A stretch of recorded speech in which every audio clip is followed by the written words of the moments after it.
So I've just parked my car, still sitting in it, as you can see, and I'm about to meet Daniel.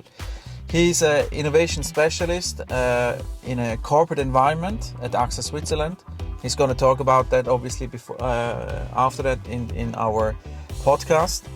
And the topic is innovation and the fear of failure, and why it actually is super crucial to fail in order to really do innovation, because otherwise you can't actually learn, and not every kind of innovative project is going to succeed. So I'm really excited about this. This is my first episode. I hope I don't have any technical difficulties, and you enjoy this first episode of mine. Looking forward to get your feedback on it. Thanks.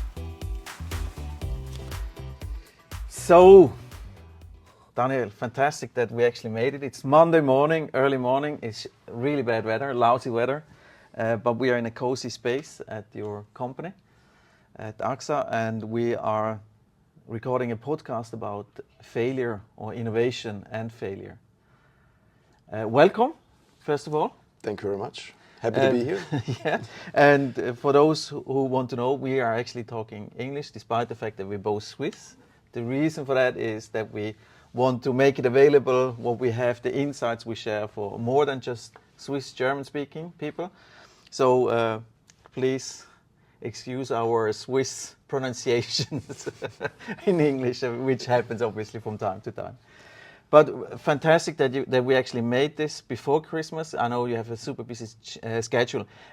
Before I wanted to start about talking really kind of into specifically failure in innovation, I wanted to hear a little bit more about you and your career and how you actually became a corporate innovator at such a big company as AXA. So what was your kind of path towards that time? Okay, well, that's a good question. Honestly, I never planned that in before. I just, sometimes I'm like a river. I just, jump in, and then it brings me to the destination. I started basically with economics. Did my master or my bachelor at the private school in Zurich. I worked in the financial industry, and then during that study, I just realized that marketing is something that I really like very much. And after that, I started a couple of jobs in the product management, always at a finance institution. And in 2012, I started study innovation at St. Gallen, at the Fachhochschule, University of Applied Science. And it was very funny because I started, in the beginning it was like we learned a lot about design thinking. Before it was a buzzword and everybody jumped on that bandwagon. But we learned about design thinking, and I just realized that the thinking behind that, it's just something that I already had in mind, and I had not to learn it from scratch, but it was like it was more or less that I already knew what I have to do. I had no name, and this is basically I came into innovation. I had the privilege to also work at Swisscom as a trend scout in innovation in digital banking. I also had the chance to work at Sanitas, which is a health insurance company, when they started their innovation lab. And I also worked for the Swiss Stock Exchange, for the SIX Group in the innovation department. So after the product management career, I started in the innovation career, and I wouldn't say it's my career. It's just it's that thing that I like the most, and probably the only thing I can do. So. But you found your place. Yes, more or less. I mean, at the end, I think it's very hard. If you talk about innovation, it's super wide. Yes. And I mean, we could talk for hours just about innovation. But what I'm doing is corporate innovation, which is like the lazy part of innovation. But it's something that I really can do, and I think I'm not that bad. What I'm doing at the moment. Okay. How do you get a job as an innovator these days? Well, when I started, there they came up a lot of innovation departments. Now they are closing again, most of them. But it was like like a hype cycle. I had the chance to jump on, and so that's how I came into that environment. The funny thing is, when I started at Sanitas, for example, I started as a product guy, and then they started them how you say that, they started them that it's called Sanitas 3.0. It's like, the digital. Yes, exactly. A future version of Sanitas. Yes. So they just built it from scratch, and I was just realizing that what they try to build is what I would like to do. So after 3 months, I just decided to move over to that department, which wasn't that easy. I also had to talk to the CEO of Sanitas, because it was not so easy. Someone coming from the product the department just moving over. It was a little bit. It wasn't not well seen, but at the end it worked out. We closed the department after 2 years. Okay. But it's not the first time that I was in an innovation department that closed it. No. I hope it's not because of me, but it's. I think a lot of innovation department, they just made the same failure, and they just didn't learn how to do it better. Honestly. Yes, I can imagine. We actually, I in my master plan of our talk today, I want to go into that as well, and actually also then talk to finish it off. What is your next step, just so you can think about that. You said you actually said that we could talk about hours for innovation, but I mean, for you in a nutshell, what is innovation now in a company specific context? What does it mean for you now? Or maybe you can also describe it in your current role. What does it actually mean? What does it entail? And what are what are your goals, targets? What are you out for? Basically, in the company I'm right now working for, innovation is that we fulfill the innovation strategy. We call it Beyond strategy, which is a strategy that we implement new services together with startups to have additional services to our existing clients. And the goal is really to have as much as possible a proof of concept, and also our main measure is having the potential of customer interaction, because if you work for an insurance company, or if you have an insurance, most of the interaction as an end consumer isn't that much fun, right? No. You get an invoice, you get the policy, you have a claim, and you probably don't get the money you expected. So it's not that easy, but I mean it's necessary to have it, to have an insurance product, and we try to build services around that. That.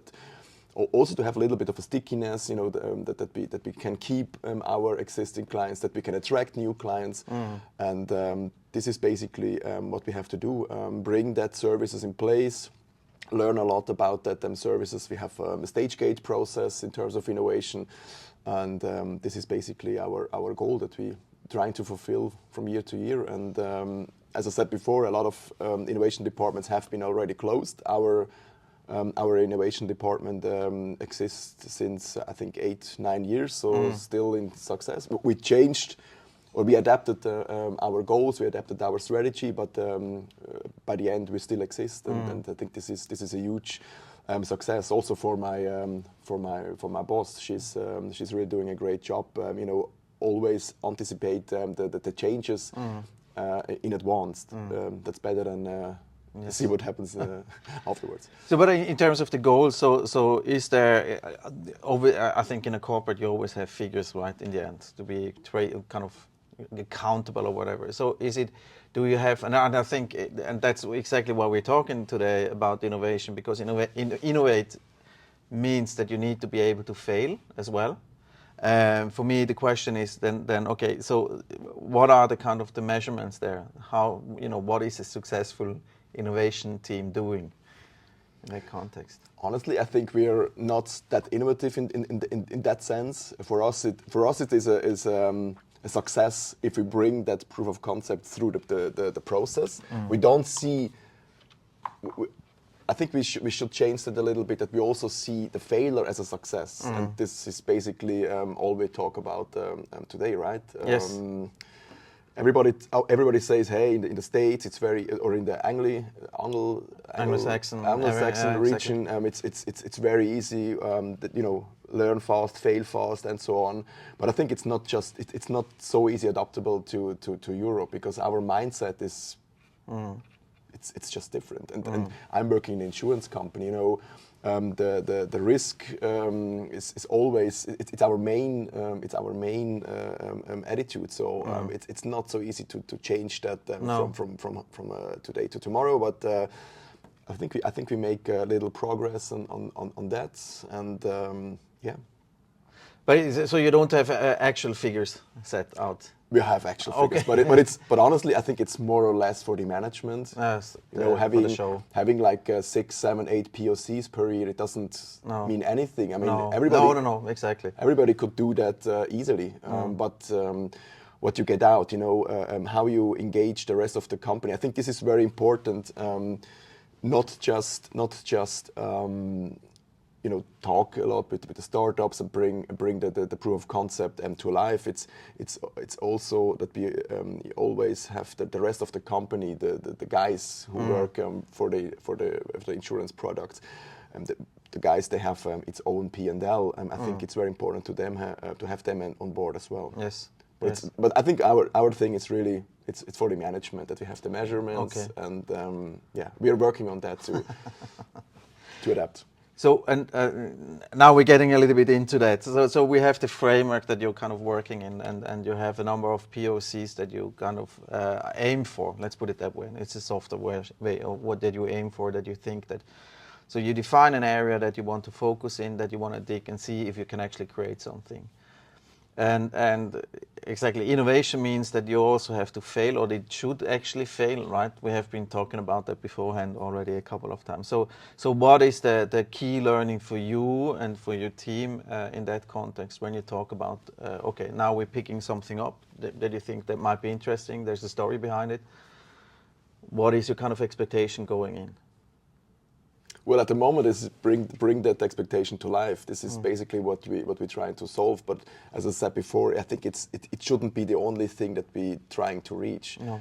I think we really should change us a little bit. That if we cannot bring that product or that service or whatever to life, then even that should be a success if we do it right. I mean, if we just fail because can we use all kind of words? Yeah. It's going to be on YouTube or Spotify. So. I mean, if we just fucked up because we did a bad job, then I think then it's really bad. But if we cannot bring that service to life because there are, you know, the circumstances changed, the customer behavior changed, our strategy changed, whatever, then I think it's even that is a success, even when we failed. But we have to learn about it. And the other thing is, we should not do twice the same failure. I mean, at least we should be more intelligent than like a fly, you know, flying always in the window.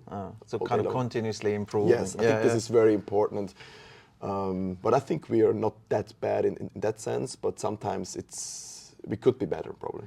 So you anticipate actually the failure in your tests, in your POCs. How is that?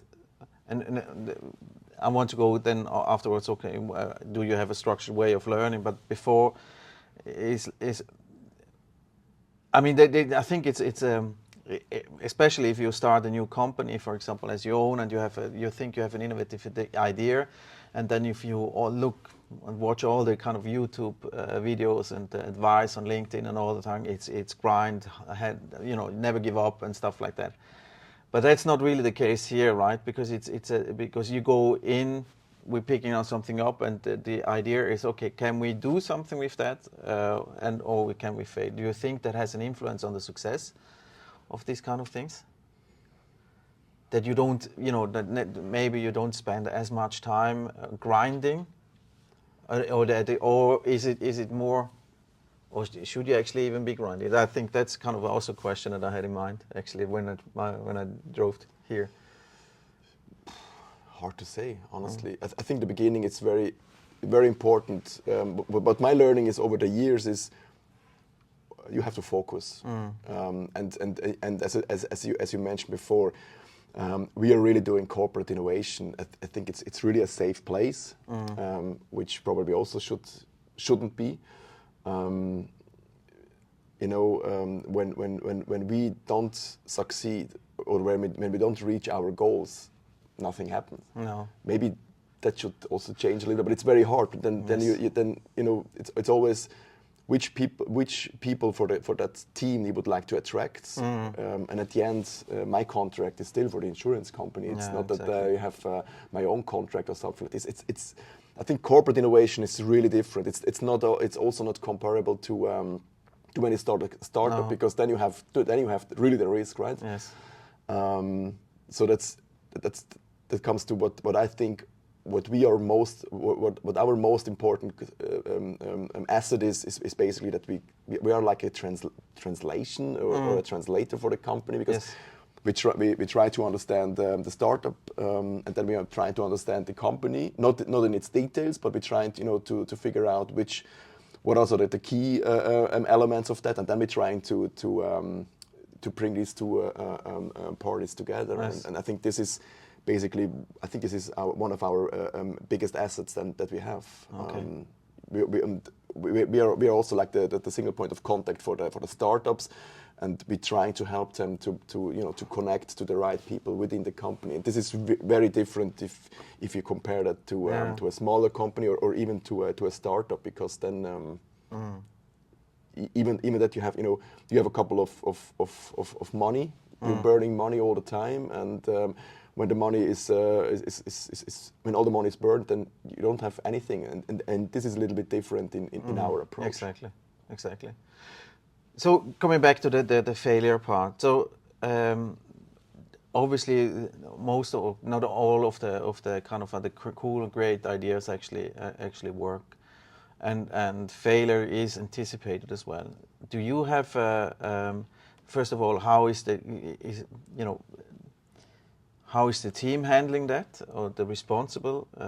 How is the team handling it? How is the organization handling that? And then have you a structured way of actually then kind of create exactly these learnings out of it? As I said, I think we should improve on that. Okay. But we are very KPI driven, very hypothesis driven. So in the beginning, when we start a proof of concept with a startup, or even before, we're trying to have hypotheses and first KPIs, and then out of that we start to see which startup could help us to reach that goal. And during that process, we really look always into the hypothesis and also into the KPIs. Are we still on track? And I think this helps us very much. In the beginning, you start with KPIs, and you already know the KPIs that they are not that good as it could be. But it helps us to navigate a little bit that innovation ship towards the goal. And then we started in our team. We started something what we call the quality gate, which is like a pre-gate of our official gatekeeper process, when we talk within the team about the pros and cons of a proof of concept. And this is something that we just implemented, I think, beginning of that year, and it helps us with that year, 2024, and it helps us very much to talk very honestly with each other, and for that we have like a safe space in that environment. Everybody can talk about that. Everybody can bring up their opinion, and this helps us very much that we are direct in a direct conversation with each other. And the rest of the organization is then kind of like a little bit left out in that context, or how close are they? Well, we have in our process we have an innovation board, which from every part of the company someone is a representative of the innovation board, and it helps us very much to spread it into the company. But at the end we are, I think, 3,500 people plus sales guys, so you cannot reach everybody all the time. But I worked for that company 12 years ago, and I think it changed a lot. The transformation really happened. People are more open-minded. And I think this is really great.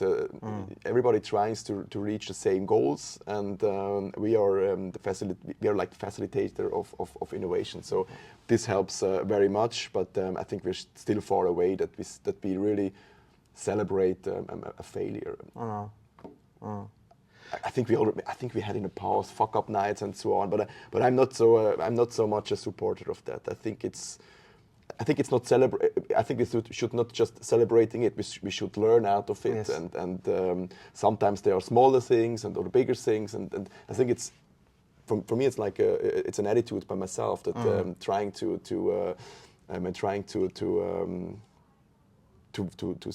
learn new things. I mean, this is my first podcast. I was just curious about that, and I think it's the curiosity. This is something that you should have in mind as an innovator, and. So we're going actually a little bit to, you kind of have taken up now two things in my understanding. So the one is kind of like the team, the space that you said that it's a kind of a free space, and then also the mindset. So the space means that is that, now the two different questions. So what is the kind of the people that are in this innovation team, right? Are these all like-minded people, or are there different profiles? I would assume they're a little bit different, right? Yes. So that makes then that means that you have to kind of you have to facilitate that safe space a little bit more, right? That is a little bit more work. Whereas if you have all kind of the same mindset, then it's not a problem at all, anyways. It's basically psychological safety that you can talk about what you want, and I think that environment we have in our team, and yes, we are very diverse. I don't know, someone is coming as a design background, historic background, so it's very diverse, but this helps. It's because the bad thing is if everybody has the same mindset, then you will not succeed, right? Exactly. Yes. Diversity is key in that. Exactly. Different ways of thinking. Yes, and in that sense, I like very much the horror movie World War Z by Brad Pitt. Yes, yes, with Mark Foster. With the zombies and so on, and I like the approach that the Israeli guys they had, like the 10th person. Or yeah, exactly. The 10th person. He always has to have the opposite meaning from the rest of the 9, and they have to, and has the same weight. And I mean, and I wouldn't say that would work in our company, but sometimes it helps, just you have to have like the opposite, to think about them, the unobvious one, and this is something you really need a lot of time. You need to talk with each other. You should not stuck in too much processes and so on. It's a lot of talking. It's what I'm good at normally. So. So yes. So that there's kind of like that setup, and then you said the mindset as such, right? So for you, and we are both Swiss, and we know that this is not naturally ingrained in our mindset, right? So it's a difficult one. Why do you have not an issue with that? Why is that you're so relaxed with the fact of the failure? I have no clue. Probably I'm not the typical Swiss guy. Even that my name coming from the eastern part of Switzerland. I don't know. It's just I think personally, I always had like a safety net. I have good parents. I had a really good childhood.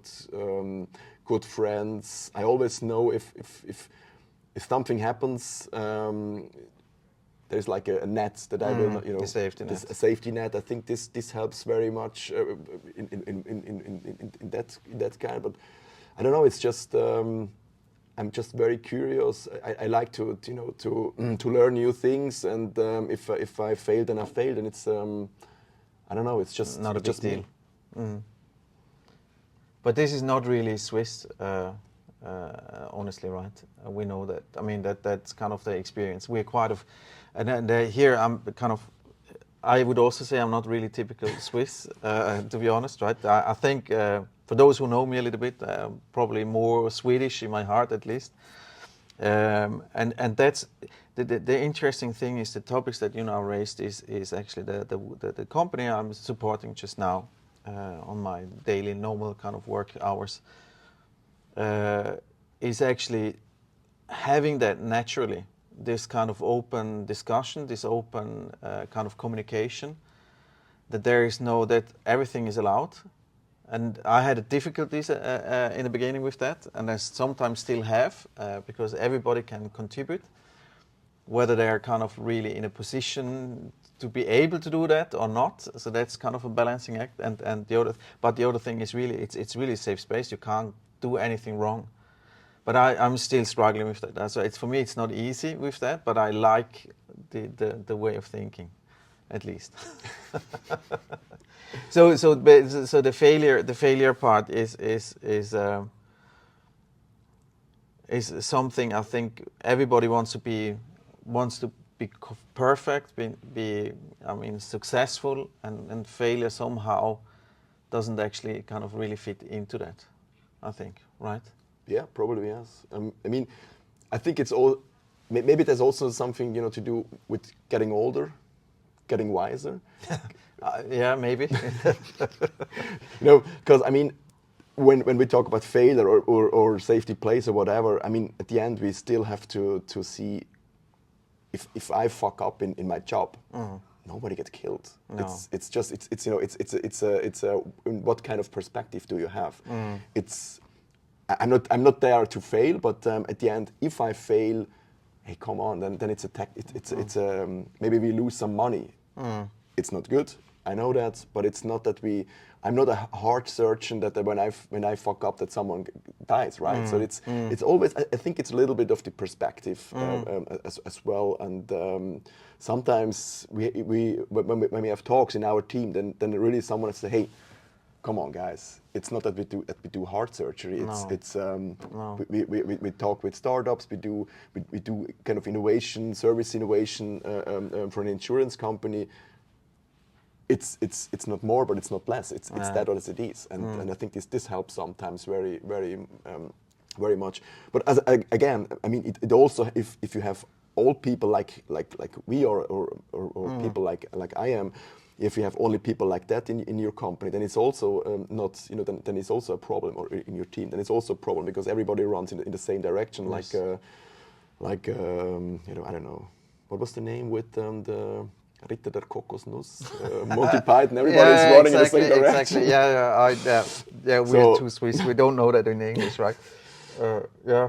Anyway. Yeah. I think it helps really to have different people, and it reminds me a little bit when I was working for the stock exchange. I also had I was responsible for digital payments and platforms for that innovation field, and I didn't have a team. But I had a team working together, and everybody was super different. Some people very crazy people, other ones really structured. And then I had one girl, I liked her a lot. She was a designer by heart, and everybody came together. And at the end, everybody brought some essences. And at the end, what we built together, this was just awesome. It was pretty cool to have that as well. Settle. Yeah. Now we have been kind of talking about different angles. Are there? I mean, and then I assume that there are some kind of failures that they're actually a little bit painful, despite the fact that it's not it's not a heart surgery and no one has died. But are there? Do you remember failures that kind of hurt? For me, just kind of like I'm sharing here as well, right? So for me, it is. I had my midlife crisis and started a clothing company. I thought it's a fantastic idea. It didn't turn out well. I had to close it again. But the funny thing is that whatever kind of, and that's for me kind of also this, and that's also why I'm doing this kind of podcast is if I would go back, would I do things differently? And I would, hell no. Because it kind of like, I'm here because of that. But it still hurts a little bit. Oof. Yeah, I mean, but I think this is also the attitude that you and I have. I mean, some people, they really look back and they think, oh, I fucked up. I should change the direction there and that. Yeah, I mean, some things I did wrong, but as you said, it's how we came where we are right now, and we are in the this is mental. Yeah, podcast exactly. by Pascal. But for sure, I mean, a lot of failures. I mean, in a working context. Sometimes there was a project we had, and for sure I should have asked more. Are you capable to serve SMEs, for example? Maybe one than just one times, but I did not, because I was happy with the answer. So this is for sure something that I also have to change in the future. Ask more than once or twice the same question. But it's not so easy, because sometimes it's really, if you hear what you like to hear, then you're happy. Yeah. So, but I think the positive mindset is kind of biased. Yes. Yes. But this is for sure something that I have to change in the future, and for me it's clear. I hope I will not do that kind of failure in the future. And in terms of building up a business, I had I don't know, 10 years ago, it must be like 10 years ago, 8 years ago, I had the chance to build up a startup, which was like a skills platform, which I think we would have been the first ones having that. Yes. But I just, I just didn't have the guts to do that. I was just, that's a little bit the problem. That's why I'm working in corporate innovation. I'm a little bit too lazy in some parts, but if I would have the guts to do that, then I would have been probably one of the first having that. I mean, don't know how it came out, but it was. No. And the other one is a funny thing. With two friends together, we thought about having or building a co-working space in Winterthur, which we would have been the first one doing that. We just realized this could be something for startups, for corporate.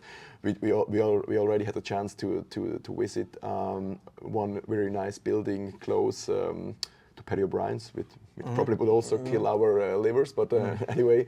And then we just didn't have the guts to do that. We started with a business plan. We started about talking, and it just didn't work out, because nobody had really the guts to do that, and even myself. And I have a similar thing, and actually one of the reasons why I did my clothing thing was because of that, because I had also previously, I wanted to, I think it was in 2000, I wanted to open an online wine shop, which we would have been the first as well, before all other bloody shops, and I didn't have the guts either, and kind of like, and that kind of story haunted me a little bit, and I was kind of exactly before kind of 2019. I said, what the fuck? I mean, this is kind of your drunken story. If you're it's a little bit too late, a little bit too drunk, then you start talking things that you actually should have done, or it would have been whatever. And I thought, okay, no more. I don't do that anymore. So this podcast is basically the same thing, right? It's kind of like I've been thinking about that for some time, and now, okay, let's fucking do it, right? I think, and that, and if I fail, so be it. But I actually have tried. I think that's kind of my kind of learning from the past. I mean, this is basically it sums it up. Just do it. I mean, it depends a little bit. If you start a clothing business or you start a wine business, I mean, at the end you have to have the money, to buy the stock or whatever. Yeah. Yeah, but the funny thing is that there's always excuses, right? And for me now, for example, nobody can actually see, but I have a super high end, no, not super high end, but I have quite some tech here now. That's my second recording. so we could have done that with iPhones and stuff like that, but that's also kind of like I need to have this kind of tech things around me that I actually, and that's always what I'm telling me and driving my wife nuts, that I need to have these kind of things before I can actually do something. And I know that's kind of a false argument, let's put it that way, that you put something in your way that Because of that, I can't do it. But I mean, it's luckily I have the financial freedom to actually buy these things. But anyway, yeah, but it gives you also a little bit of a pressure. You bought that kind of stuff, and now you have to deliver. Yeah. Yes, you can. Yeah, I think so. Yes, probably. Well, in that terms, I'm probably a little bit Scottish, because I hate spending money. I like spending money in, when in terms of food or beverages, but I'm really or vacation. But I'm just techie wise. I'm not. It takes me a lot of time. I will investigate: is it the right product, or is it are the better products on the market or not?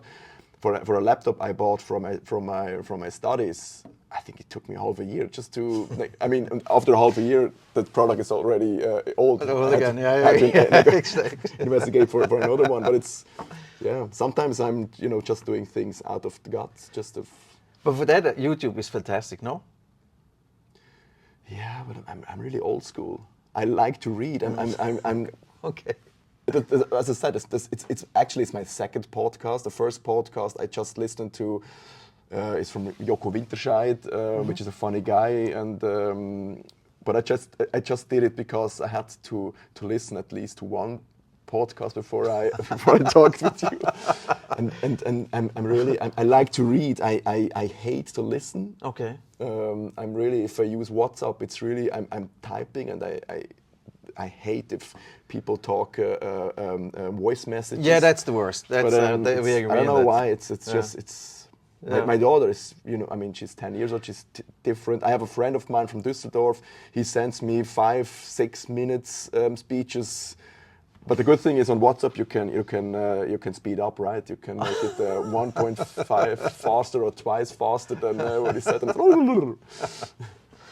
So, but this kind of not buying, is that because you're afraid of buying the wrong thing? That's a good question, if I may say so. Sorry. I don't know. I don't. Good question. I don't know. It's no. About a lot of things I have no clue. I mean the good thing is if you buy a tablet. Then it's pretty obvious. It's about how many gigabyte is on the tablet, on what generation it is, and in terms of the Apple product. So this is pretty easy. But the rest in the computers, I don't know why. It's just I lost a little bit that curiosity in that terms. Okay. And when I was younger, I crashed a lot of computers because I was playing. One of my favorite games was, it's not so appropriate. Sorry for that. It's Doom. Yes. It was like a shooter game. Yes. And in the beginning, my computer had 4 megabyte RAM, and the game itself needed 4 megabyte RAM. This was the small diskettes. Most of the people don't remember that. No, I do. It's like the icon, the save icon. So that's what the younger ones said. And I had to build, for example, a system disk, so that when you start Windows will not use Windows will not start in the beginning, just the BIOS, and then I could go into DOS and use that. I was very curious about that, but I lost it a little bit. And no tech guy anymore, despite the innovation part. It's more kind of than other innovation than technical, which is fine. I mean, I like the technical, the technical part on a meta level, but I give a shit. I give really a shit how that works in particular. And I think this is also something, I'm not someone who digs very deep into it. No. I'm happy with when I know the basics. Maybe I'm like a CEO. Okay, yeah, maybe that you had the strategic kind of view. But I have some friends. They really dig deep into it. They use all the gadgets and so on. I would say I'm a little bit a late follower on that. Okay. We drifted off a little bit. Sorry for that. No worries. I think I started with the tech thing, with the cameras. No, but I think what is it in terms now of kind of like we have defined a little bit that, and I think it's more kind of a mindset, and we also have touched a little bit on the fact that it's probably also a little bit cultural difference in being able to, or not being afraid of failure. So if you have someone who wants to start something new or is part of an innovation team or whatnot, what kind of advice could you give them in terms of not being afraid to fail? What would be kind of like your two, three kind of best advice that you can give, if there is? I think just stay curious. Just stay curious. Trying to build something, trying to make an impact. It's basically pretty easy. It's don't think about the end product. Don't think about the failure. I mean, it's probably like you're driving a car or driving ski. If you just think about the tree that comes to you, then you will crash it, right? When you look at the tree, yes. When you look at the tree, then you probably just crash it. And if you look too much about a failure, then you probably fail. Or then I think it's just stay curious. I think this is basically, and I think it's not for everybody. No. I fully see that. I mean, I would say if you see the pint of Guinness always half empty, then it's probably not the right job to do. No. But if you see it half full, then it's probably the right thing. And it can also change. I mean, Yes. doing that 15, 20 years, then probably even I would change my attitude. I don't know, but at the moment I'm still very pumped, and it's also a roller coaster. Sometimes I just again, but then I realized that I really like what I'm doing, and I think it's really about the passion. Do you find the right passion? Then just do it. And the other thing is I like to read books. There are really a lot of good books. Not taking it as a Bible. It's just as an inspiration or something like this. And I think there are so many good guys out there. Listening to podcasts, listening to good videos and so on. I think this is really helping a lot.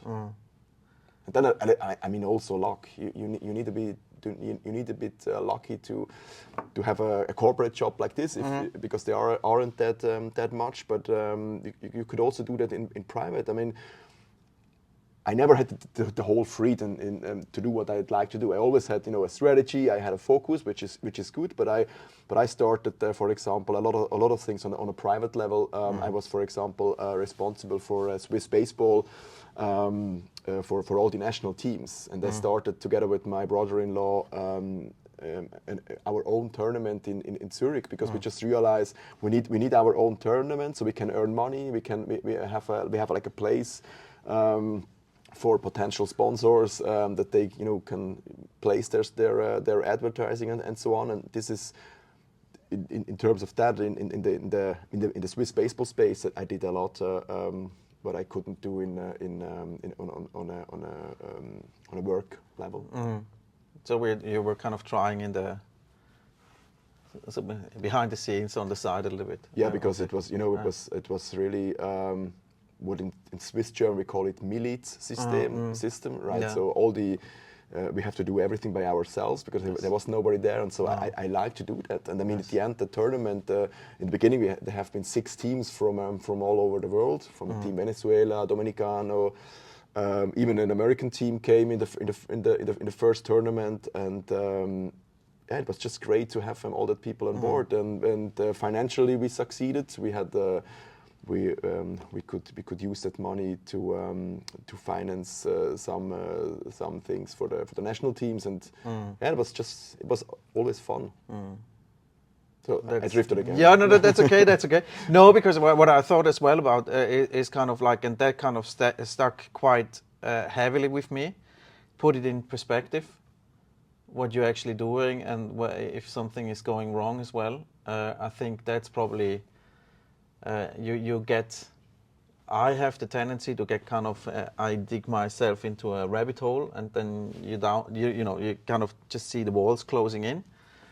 and just kind of like getting up again and looking around. There is much more to it than just kind of what are you doing, and unless you're completely financially in debt or anything, then. But even that's I think that's also, I told you, right, that the trigger for me was one of the that I actually really have to do it was exactly a situation like that.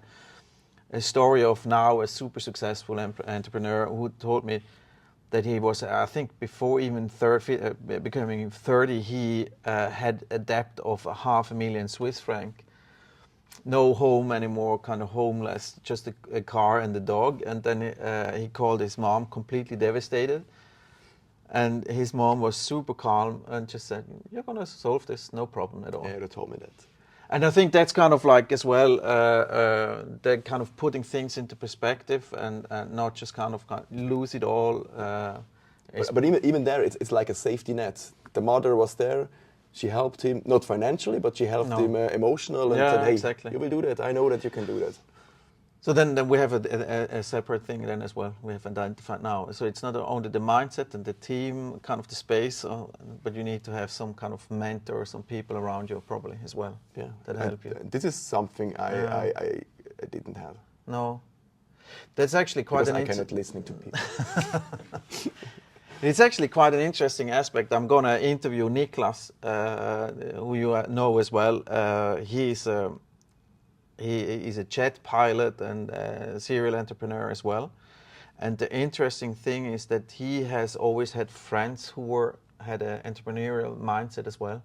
And they were supporting each other, not necessarily financially or anything, but just kind of like with advice and everything. So that kind of fills into that as well. And I'm going to talk with Raphael Tobler about that. And I think he has the same kind of like a surrounding group of people, whether that's just one or several, kind of which help you in the mindset.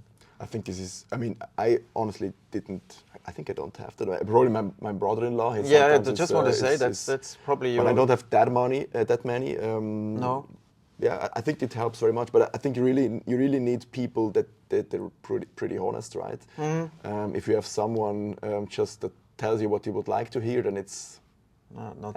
doesn't help. That doesn't help, no. No, be grounded and put you kind of like, yeah, exactly. But the other thing, I'm not sure if it also fits into that topic, but... it's an open discussion, right? But what I really realized is, I also, I'm also changing, like everybody is changing. I was more curious back in the days, a couple of years ago, and I started a little bit to change into a knower, a person that knows a lot.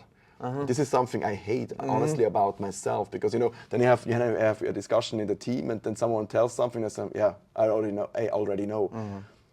Well, the bad thing is I know a lot of things. Sorry for that.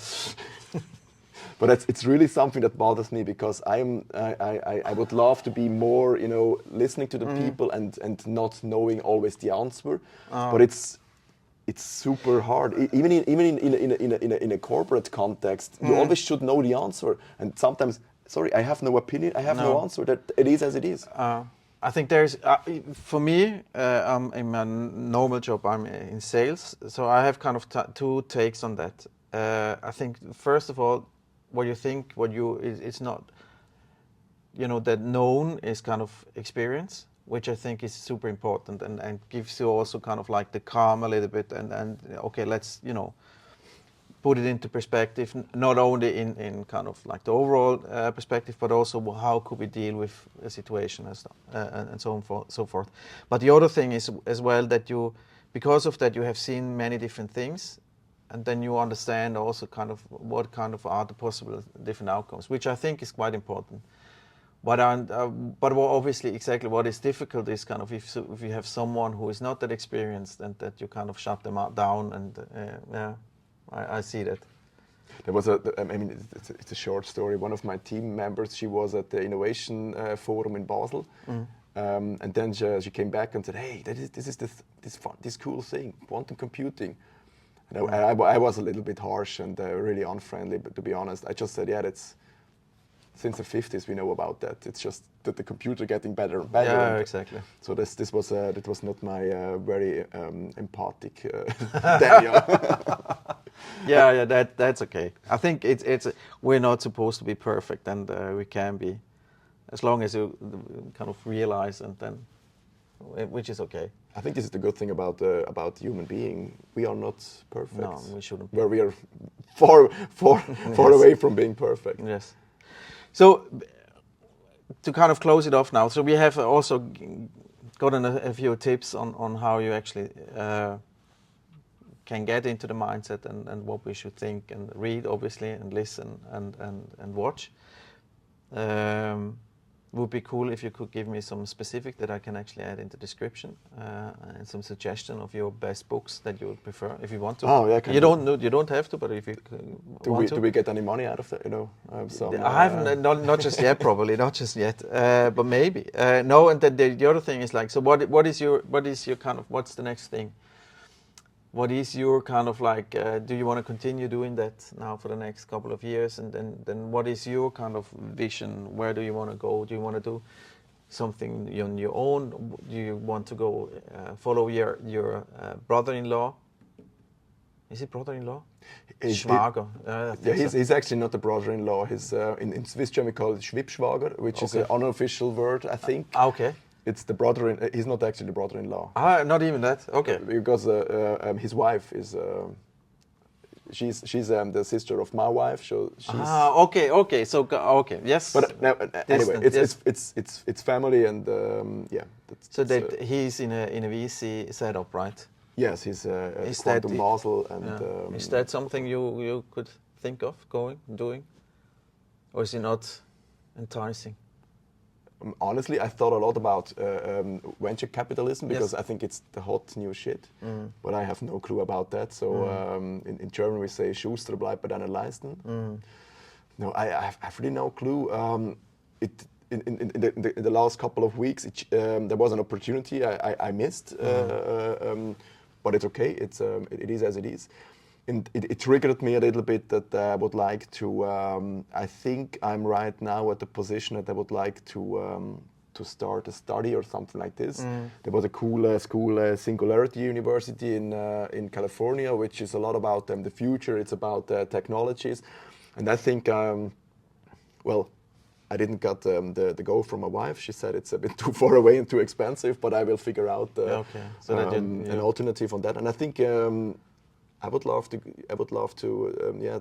start study and to stay more curious because in terms of technology, I think I have to be a bit on the curve on that, because when you see my CV, I was also working for a digital banking think tank at Swisscom, and our business model was that we are behind of the mainstream in terms of technologies, products and so on, and it was very a hustle.